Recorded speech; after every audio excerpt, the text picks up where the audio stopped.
off. Okay, so hi folks. So I'm Chris Hash. I'll just go ahead and do my own introduction. I'm a professor here in the School of Social Work. I'm going on, well, let's see, I'm finishing up my 21st year here. I also have a master's in social work from WVU and a graduate gerontology certificate as well. And I'm excited to join you all. I think 156 people. Geez, I better up my game today. I got to really step it up, I think, for 156 people.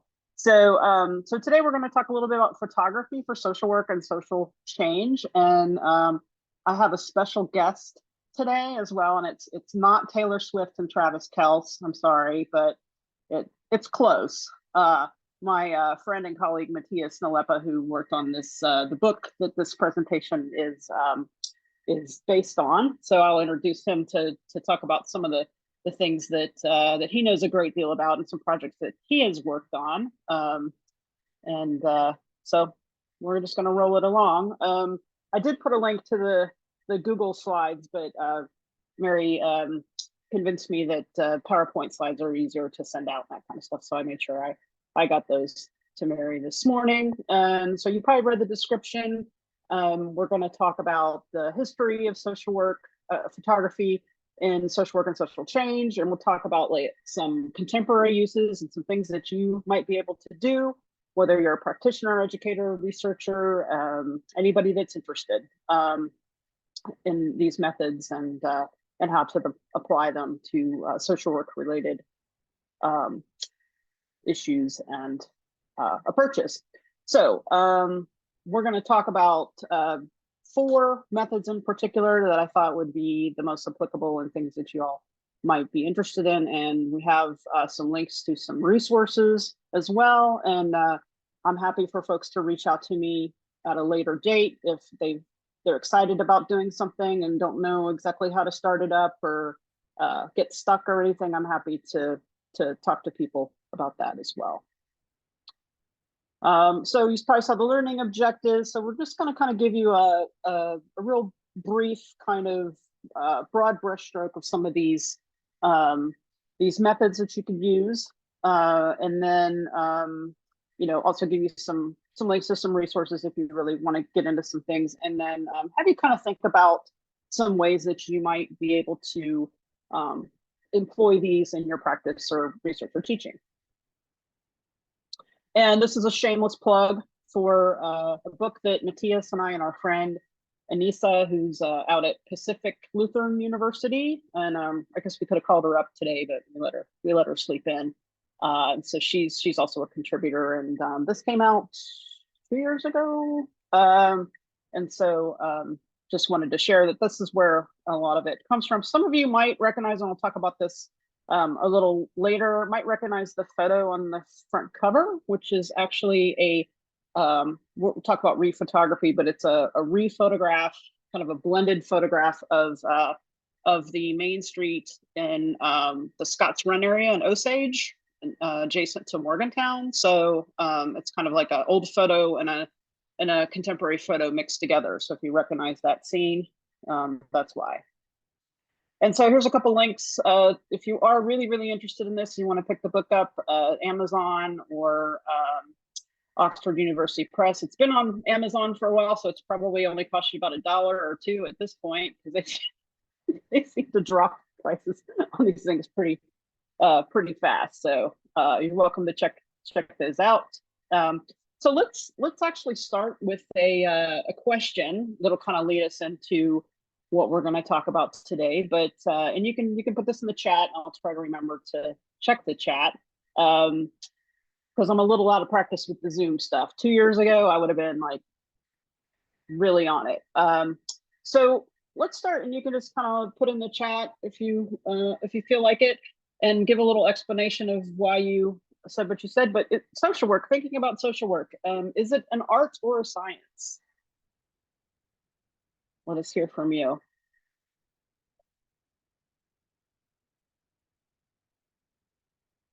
He's doing art with science, both, a little of both, both. You guys are gonna make me dizzy. A blend, both. Yeah, equal both. Yeah, blend. Yes, yes, yes, yes. Okay. So I think we have a consensus that it is both, and you know, both science, the scientific method, and evidence-based practice, and art doing our own styles. Exactly, exactly. You all are exactly right. Thanks for participating. And let me try to get the chat off of here. Hold on. There's somebody in the waiting room. I'm just going to go ahead and admit them. That's all right. All right. So I'm going to introduce a good friend and colleague of mine at this point. Dr. Matthias Nalepa is a professor of social work, a little bit to our south down at Radford University. I've known him for quite a while, and we've done some projects together. He also has a master's degree in photography, and so he is quite the expert, and it's the reason I really wanted to work with him on this book. And he can tell you a little bit more about himself, but I asked him, I said, what are you doing between 12 and 1 today? Because there's some things that, you know, you are more expert on, and you can even talk about your particular project that you work on. He couldn't say no, I guess. And so we're happy to have him. And I'll advance the slides for you, Matthias. We can't hear you though. Thank you for including me. Yeah, my name is Matthias Nalepa. I teach at Radford University. I always say the other side of the mountain, but you're right, it's really south from where you're from. Yeah, I've had a long interest in photography and photography and social work, and somehow it came together when a couple of years ago the three of us started working on this book and doing some presentations. So why don't I just jump into the question that Chris asked? Art and science, I think it's both, and I actually think that all of social work is both. We talk about evidence-based practice and empirical practice and so on, and when we get our master's degrees or PhDs or any bachelor's as well, there's a lot of science going into what we do as social workers.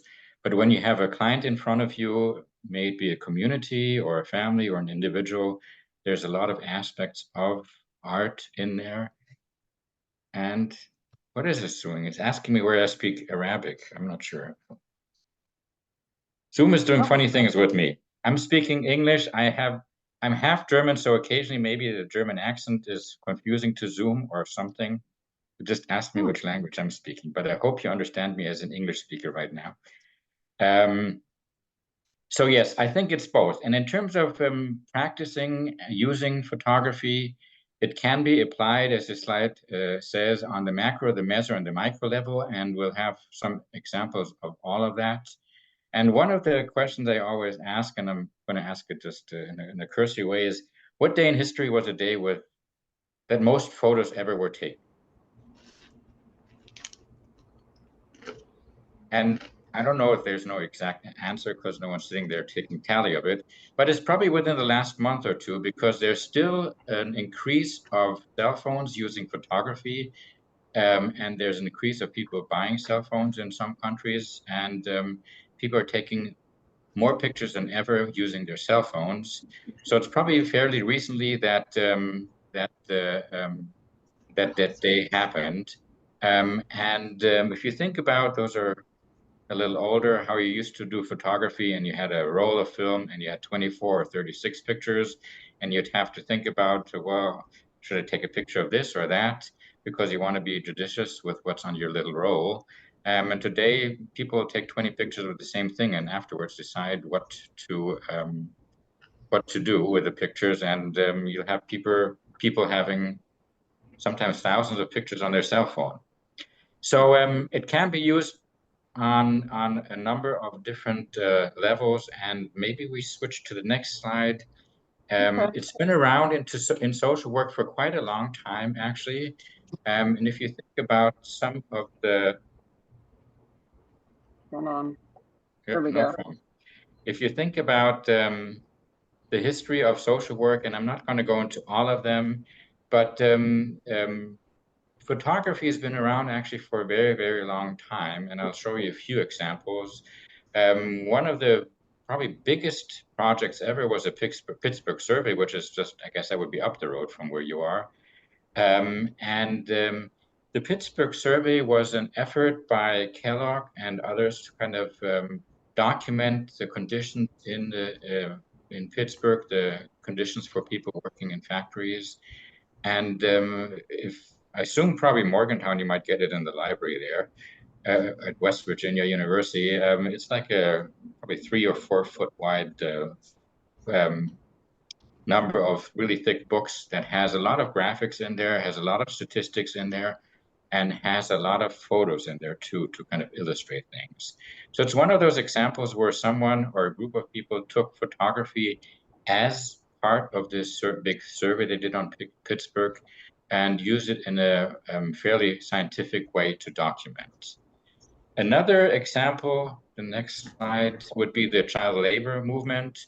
One of the well-known photographers of those times, Louis Hine, did a lot of photos sneaking basically into factories, working there for a while and taking pictures undercover, documenting the working conditions of children in those factories.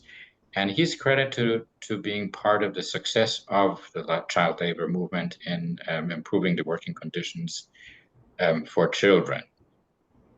Another example is the Depression and the New Deal. Again, a project this time from the Farm Security Administration up in Washington, D.C., that tried to show the plight of individuals living in poverty in the Depression era. And actually, a lot of those photos were taken in West Virginia, North Carolina. Roy Stryker, who headed up this effort, he was very clear on what he wanted the photographers to show. And some of those photographers, like Doris Langer, are really, really famous. You may have seen those Dust Bowl pictures with not a car person, Model T or some old car. Those are typical Doris Langer pictures. He wanted to show the poverty and the plight of the individuals, but he also wanted the person not to lose their individual. He wanted people to look at the pictures and show respect to the individuals, so that he wanted people depicted that way in the pictures. So this is one of the more well-known examples from that. No, that's good. Next slide is an example from the civil rights movement. There it was less an individual or group using photography in a systematic way, but more the other way around. Photos showing what was going on and being printed in newspapers.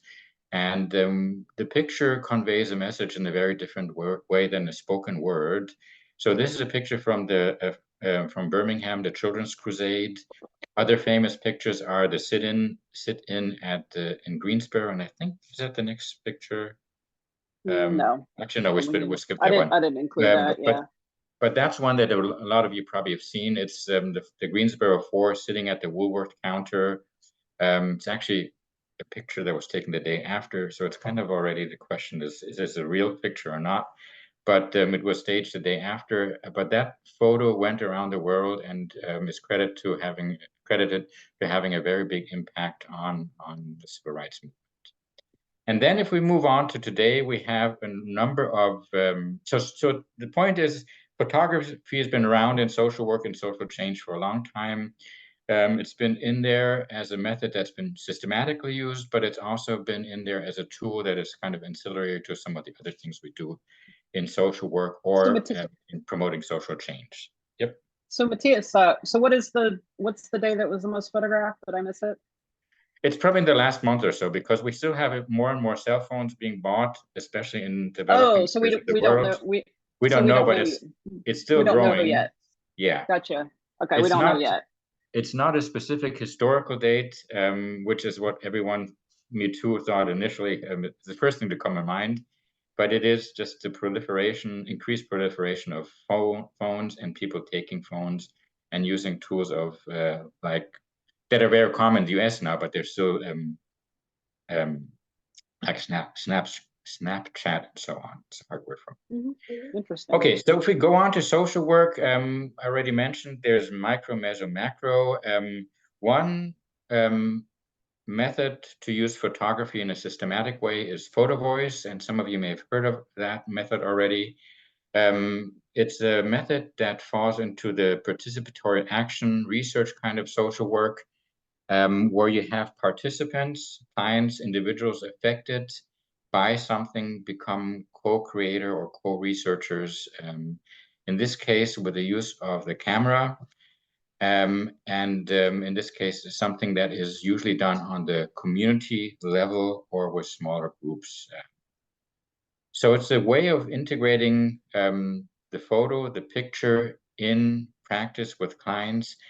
And it really builds on a couple of things. One is a photo can convey messages in a way that sometimes language doesn't. It is a more universal language than the spoken word.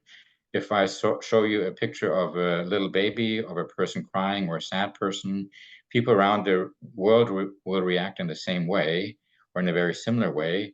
If I say the same thing in German, most of you will probably say, well, what is he saying? So it is a more universal language than the spoken language, and you get at people through photography in a different way. It's a language that's easier for some of our clients to speak. So you might have a person who is not very eloquent or is afraid of public speaking or just doesn't have the way of organizing what he or she is saying. Photo voice or photography can help you kind of organize your thoughts and show what you're thinking, feeling, want changed. So if we go to the next slide. All right. It's an approach that really goes through a number of steps, and it's on some level very intuitive, and it's very easy, I think, for practitioners to pull off with a community or with clients. And here are the different steps that you go through. I'll quickly go through them, and then we have, I think, 3 pictures to illustrate it, and it's easier, I guess, to illustrate with the photos, like I just said. So the first step is you plan your project. You identify an issue that you want to work out and work on and recruit participants. In photo voice, a lot of times you can also be more general. Think of a group that has needs and help them find out what the issues are in the community, and we'll look at the photos in a minute. You establish or connect with target audiences, similar to other methods of social work with communities. You decide on how to approach it in terms of equipment and participants. These days, almost everyone uses a cell phone, even when we do photo voice projects. There's here and there's people who will prefer a regular or non-cell phone camera, but most participants, in my experience, will use a cell phone, and the quality of the camera is more or less equal for practical purposes like this. You come back as a group on a regular basis. You look at your assignments, and I'll get to that in a minute. Take pictures in between, analyze, discuss, and present the findings, and implement efforts for a change. Chris already mentioned the book. There's also plenty of articles on photo voice. So if you're really interested in that, it's actually fairly easy to get a hand on some of the more detailed descriptions of how to do it. So the example we have here is a project that I did in a small town in Bavaria in southern Germany. And it's a town, an old town that has 3 levels, upper level, a middle level, and a lower level down by the river. And as an old town, there's some ways of getting between those, driving between those 3 levels.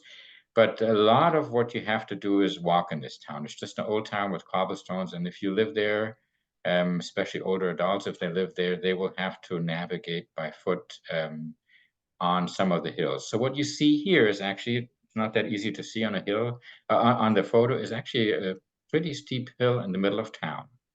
And this is what an older adult, actually stay at the one before. Oh, okay. Slide before. This is what an older adult or anyone will see. It's taken in November around 4 or 5 in the afternoon. It gets dark earlier. This is one of the main thoroughfares to the lower part of town. And it's one of those areas where you have a hard time moving around if you have good visibility, good eyesight. If you don't, it gets increasingly harder, and you can't see it on this picture, but it's cobblestone and it's fairly steep. And it was part of this project where a group of older adults identified areas in the community where mobility is problematic for them, where they have things in the environment that make it difficult for them to move around. And part of what they came up with is that first picture, and the second picture, and that's when we get to the change part, is they took those pictures and went both to the community council and to some of the shopkeepers. So if you look at this picture, you can see a little more already. On the left-hand side is a shop, a jewelry shop actually, and he did some very simple things to increase some of the light in front of his store. Of the lights pointed on the jewelry, he had one pointing outside in each window. If you look up there and it'd be above the second floor, there's a very common for that area figurine of a Christophorus, a Christian figurine hanging there. He put a light on there coming from the other side of the street, of the walkway. And you can see how it's a little better because you have some kind of spots that your eye can hold on to when you walk.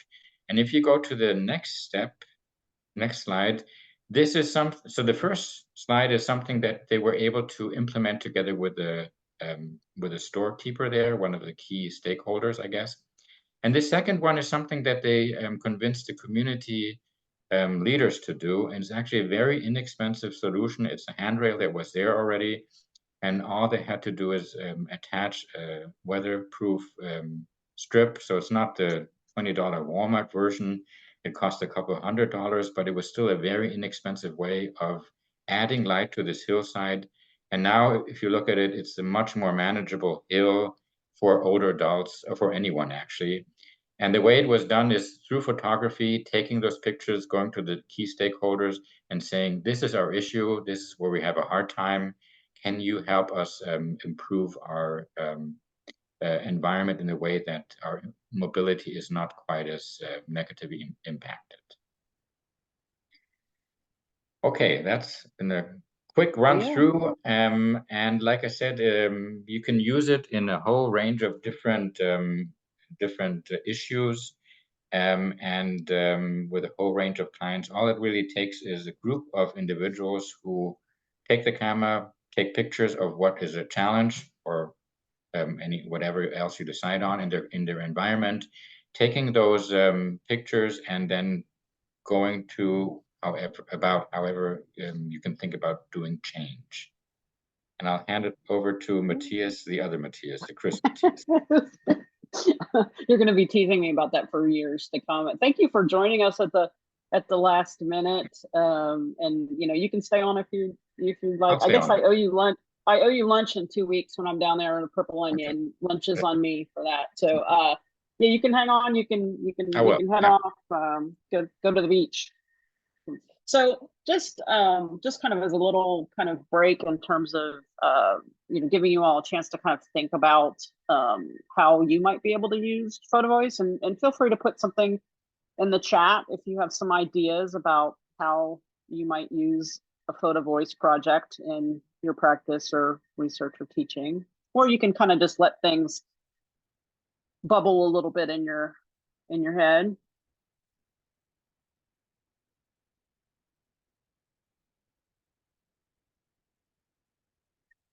But just to give you a little bit of time to kind of think a bit about how you might use. Okay, or if you have any questions. Otherwise, we'll just keep rolling along. Okay, I'm going to just briefly talk about photo mapping because I'm thinking you might want to really know more about some of the other methods in more detail. But photo mapping is something that I've done, and basically anybody can do it because we've got these phones that have, when you take photos, it basically puts a GIS tag on it, tells you where you are, that kind of thing. So basically photo mapping is using like GIS data to map significant events or places or illustrate connections. Usually it's something a little more macro in nature. And a lot of times what you're trying to do is identify assets or needs or barriers in the environment by looking at kind of spatial data. Like I said, I won't spend a whole lot of time on this. I think you might be more interested in some of the other stuff. So you can take a look at the steps, but basically, you can use or clients or participants can use their cell phones and take photographs of their environment, and then you can kind of place them on a mapping program. Google Maps is a really easy way to do that. And then you might like also interview folks or have them write something up about particular locations and just kind of the geography of it all. I used to use it in a community assessment assignment for human behavior to help students look at the assets, needs, and capacity of communities and kind of like see what that looks like geographically. And I can show you an example, and you know, anybody can do this in a community, especially like if you're thinking about, hey, we might need a new services and like, where are we going to put this, and that kind of thing. Let me show you real quick one that I did with Google Maps, if it'll pop up for me. And I basically put one together a few years ago of all the kind of like health and social services in Morgantown. And if you look at the map, and you see like the blue pins, and there's probably a way to get some of these other things off. You'll see like, you know, a lot of our social services, you know, especially services for lower income folks, are downtown, which is a good thing in a lot of ways, because there are a lot of cities that have kind of like, you know, pushed some of these services out where people can't really even access them. And then, you know, you look at the hospital and these kind of places, and you can also kind of look like, you know, are these places accessible for people, either by, you know, if they live in a certain area, or if there's a bus that goes to where they need it to go. So it really is helpful. And then each one of these has like a photo attached to it. And it, you know, the photo could show like the condition of the building or the street or what have you, whatever, you know, you're trying to depict, right? And so so photo mapping. All right, hopefully it's popped back to the right screen. Just an example, and you'll have that on your slide, so you can take a look and see what you might be able to do with that. Oops. Okay, so there's a really cool related method called rephotography, or it's also called like before and after photography. So basically what you're doing is you have like a time 1, time 2, and you might like take a photo or find an old photo and then compare it to like the present state of a person or a building or a community or whatever you're trying to show, you know, change in. You know, you take the same subject at a later point in time, and what you're trying to do is show some kind of change. And so there's a couple of sites that are kind of cool. There's Flickr, has this before and after. Hopefully this will load up fast for us. Group, and you can kind of go down and see, it'll show up for me anytime soon. You know, just some photos, and actually people like holding up old photos. Let me just show one real quick, and how it matches up to present day. And sometimes it like shows different conditions or like declining conditions, or how like a street or a neighborhood or something has changed. And let me take this off so it doesn't share too much. Close up these tabs. Okay, and then they've also been used. This rephotography has been used for like rehab services and purposes. And so here's an example. I've seen a number of these actually. So if I scroll down, where they'll like take a photo of someone who comes in for recovery services when they come in, and then they'll do another photo when they're have completed the program or some years later. And so you kind of scroll without making people sick. You can see these can be kind of powerful, you know, kind of before and after of people.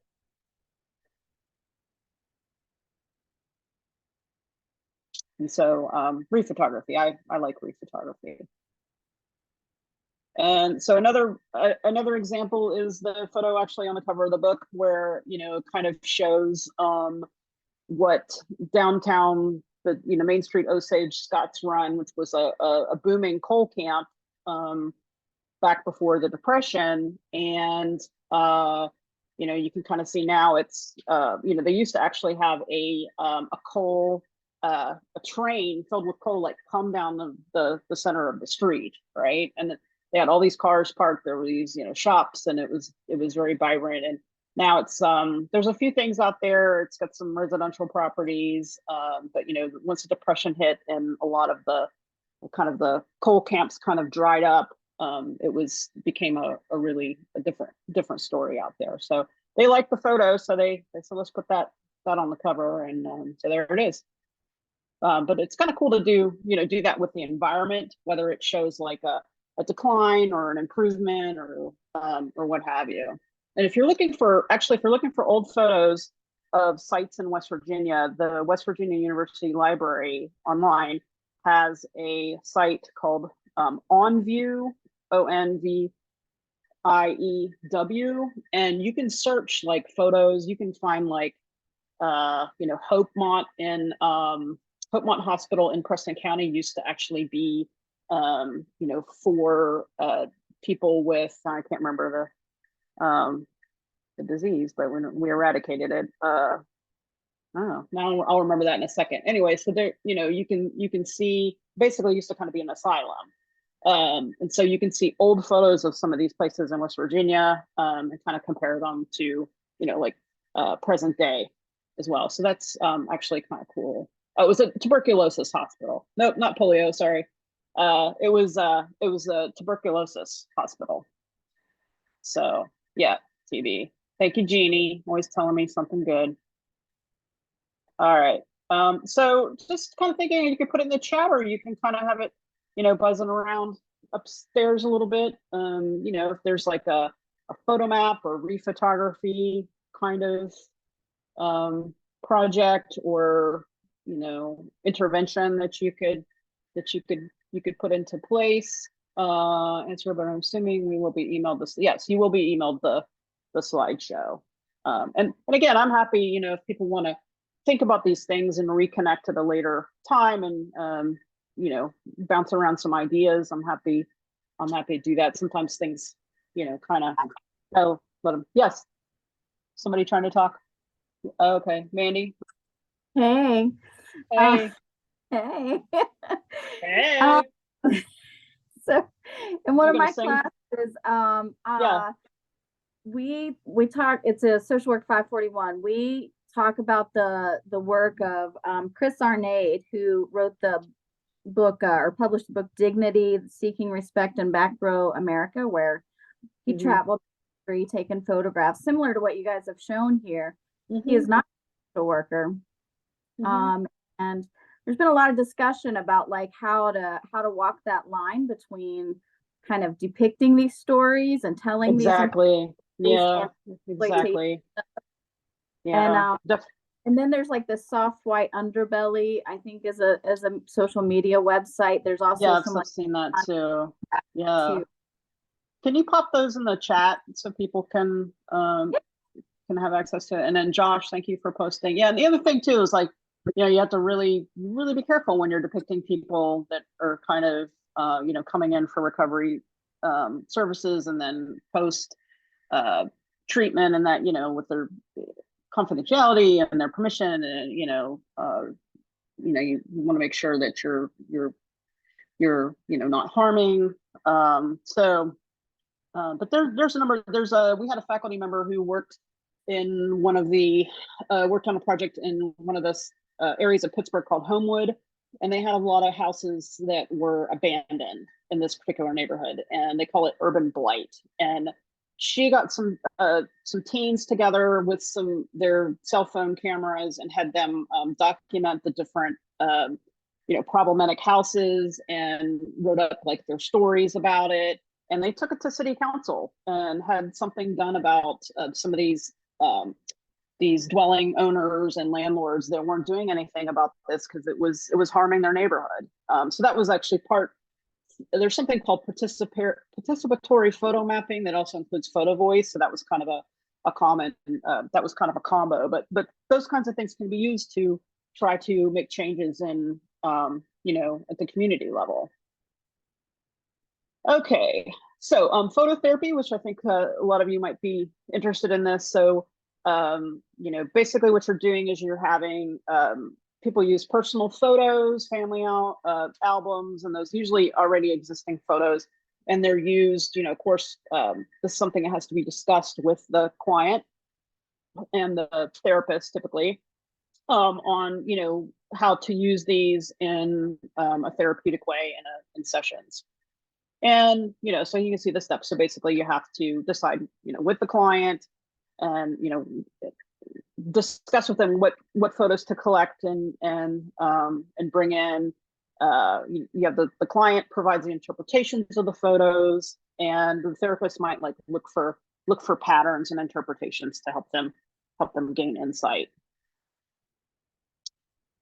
So you can take a look on your own time, but you know, I developed with some students and faculty over in psychology a manual of appellation activities for dementia, and part of it includes like access to some old photographs. So you can kind of see here the old stadium, the old football stadium, and so you know, you're able to use photos that old photos that mean something to individuals with dementia from their past, that you can you know, do activities with them, start discussions about some of these events that they recall, and kind of help them build strengths in, you know, the things that they have insight about and the things that they remember. Do you have any good examples on photography consents and agency might use? I do not. I can you can definitely probably get it from Matthias. I haven't had one in a long time. So you could probably email Matthias. Yeah, email me or email yeah. Chris, and you can forward it. You're still on there. I just It's I real just me. raised your hand for some. Well, I am the Matthias Nalepa. So yeah, I don't have anything current. So that's keep it in chat so that we can access the site. Which the appellation activities. Is that what you want? Whoops. It'll actually, yeah, you'll be able to do it from the PowerPoints. Access that manual. I also did a project over at Sundale Nursing Home. We did a reminiscence therapy group for 6 weeks, and one for folks with mild to moderate cognitive impairment.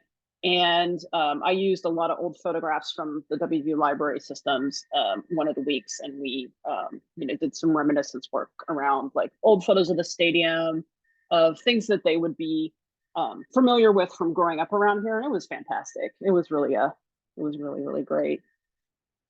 So it's just some examples. These are actually this on the left is probably the last time I was ever secure enough to wear a bikini, folks. I'm the little one there. That's my mom. So and then so if I was going to bring some in from my past, and then on the right is my dad's mom, who was actually, that's a photo. She was crowned Miss Welch in McDowell County once upon a, I don't know, 1920, 19, I don't know, 20 something. So those might be some things that I might you know, I might bring in. I've done some work. I didn't mention this. I do some clinical work on the side for Susan Milham psychotherapy practice in town here, and I limit my practice to working with caregivers and you know, older adults. I also do facilitate support group for the Alzheimer's Association once a month. So I do a lot of work with those folks, and so I do some phototherapy. I've done some phototherapy with folks that are, you know, in their 80s, and they never really processed some of the stuff from their childhood, like trauma and how they were treated by their parents. And we've actually, you know, asked one of my clients, did he want to, you know, bring a photograph of his parents to session, and you know, and have a talk with them, be able to say some things he never was able to say, and he was completely up for that, and did that, and it was really powerful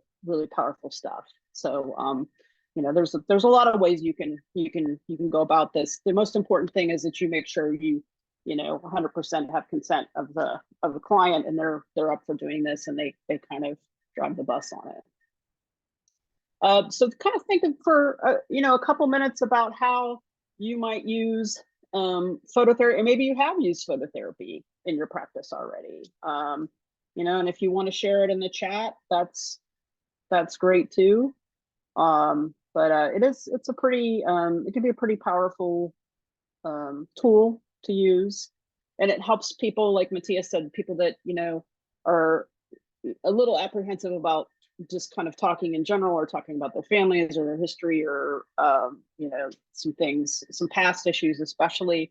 Like sometimes those photographs can kind of help them in that process. So yep, if anybody wants to put anything in the, you don't have to, you can take a bite of your sandwich now, whatever you need to do, and then we can kind of move on.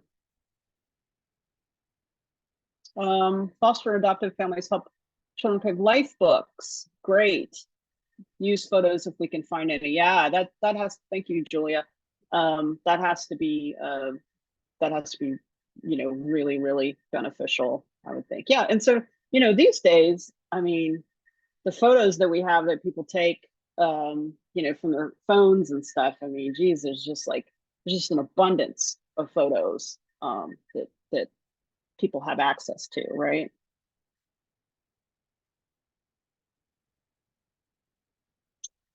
Okay, so finally, I'm going to talk about what's called digital storytelling, which is, and maybe you've heard of it. It's a little bit like phototherapy. It can be, but what you're doing is you're having clients or research participants create like narratives about some history or some situation or some problem that they experienced, and you can use all these like multimedia types of tools as well, and basically, and they can add music or other kinds of things to kind of make the story come alive with images and videos and text and all sorts of things.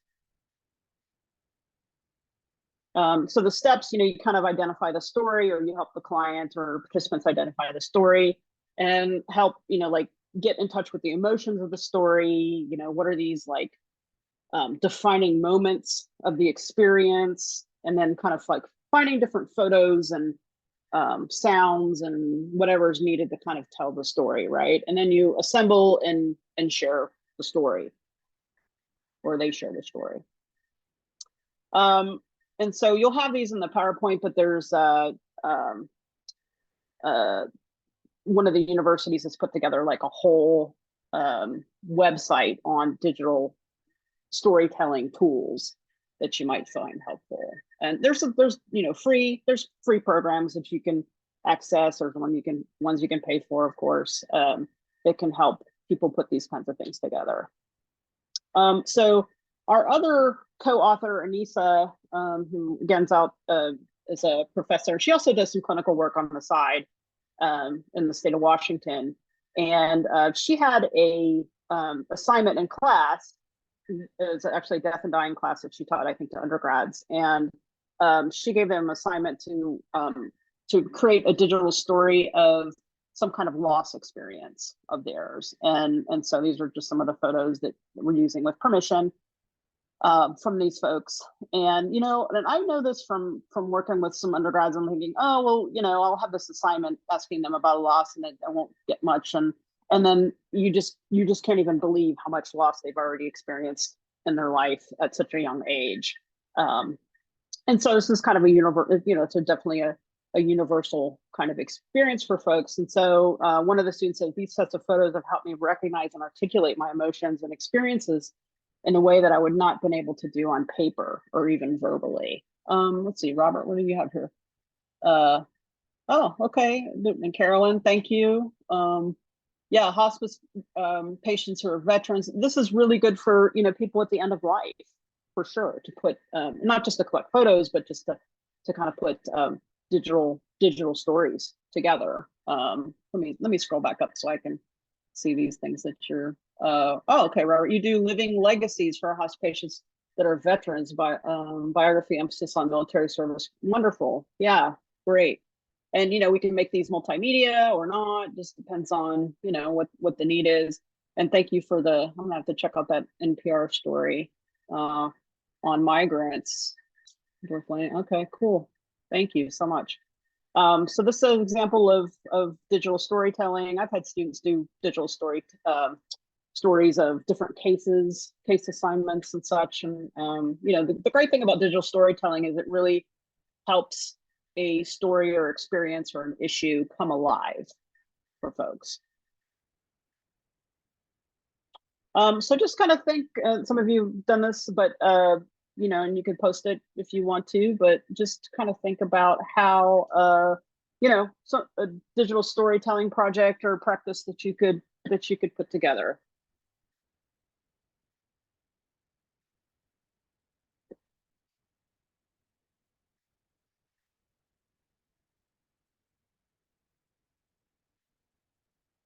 I've only done them for teaching thus far, but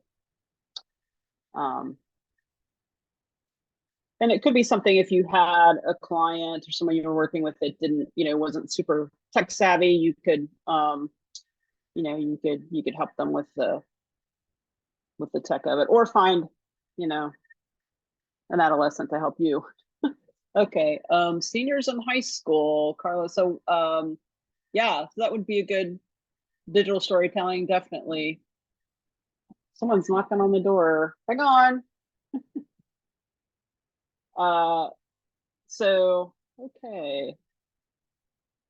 He's knocking on somebody's door. All right. Yeah, that would be good for seniors in high school, or any kind of like probably milestone kind of experience. It would be really good to kind of you know, and especially for folks like at the end of life, or people that are experiencing a loss or anything like that, or any kind of milestone. I think it would be really helpful. Okay, so Matthias actually put this together, I think, for the most part, but it's very empowering for adolescent groups. Yeah, definitely, Carolyn. I think the digital story, and you would even have to teach them the technology. Like they would probably teach you how to do a digital story, because they do all the TikTok. I mean, you could even do it on They could even do it on TikTok. You know, if they knew. They all know how to use TikTok. You know, they could do something like that. So Matthias actually put together a really nice. Let me see if I can pull this up. Document with resources for photography and social work, and digital storytelling. Scroll down, I can show you how much stuff he's got. All sorts of stuff, different apps and programs and that kind of thing. He did a lot of work on this. Photo voice tools, and then there's photo mapping, and you know, all sorts of stuff. And again, that'll be linked in your slides as well. Make sure that you complete an evaluation, only if it's good, please. Kidding. So you'll have those resources. Hopefully we've given you a little taste of each one of these methods, and there are many others too. These are the ones that are kind of the most common for folks to use, I would think. And but gave you just a little bit of taste that you might be interested in doing some of these things. And then we've got resources for you to explore a little more in depth if you're interested in doing some of these things. But it just we found from our own experiences that it can really add brings things to life, adds a lot of depth. It can really really benefit practice, research, and teaching. Matthias, did you have anything else you wanted to? I got the references there. No, maybe just to put a plug in there. You started off with art or science. I think there are common tools that we presented and that are in the literature, but also I would play around with it. If you like photography, if you work with your clients, you have some ideas, try it out. There's many ways of doing it. The one thing I would always keep in mind, and that to some extent covers the question before, is your social work ethics. So do it in an ethical way. And I think when we practice ethically as social worker, photography is a communication tool. It's a way of communicating with clients, with your environment. And if you put that screen or that hat on, you typically are doing it in a way that is acceptable. So don't take pictures of kids without asking their parents, posting them somewhere or something like that. But that you would know as a social worker from your internship. So wear that hat when you do it, but otherwise play with it would be my advice.